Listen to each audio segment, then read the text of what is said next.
Guys जय श्री राम।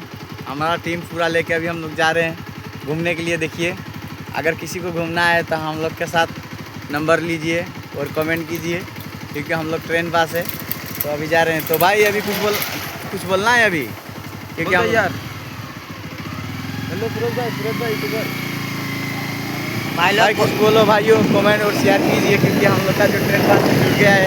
अभी हम लोग गर्मी का मौसम में जैसे कि हवा लेने के लिए इतना सारे बंदा हम लेके जा रहे हैं, तो हमारा बंदा लोग बड़ा एटीट्यूड में है, क्योंकि बोल नहीं रहा है कहाँ जा रहे हैं। हम लोग जा रहे हैं तो जा रहे हैं। साला पादरा है, महक कर रहा है रे।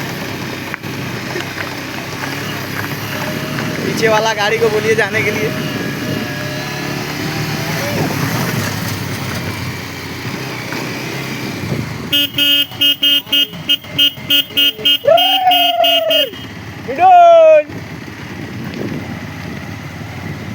जयपुर हरिनगर। गाइस देखो ना गाइस देखो, ये दीपू पादरा है।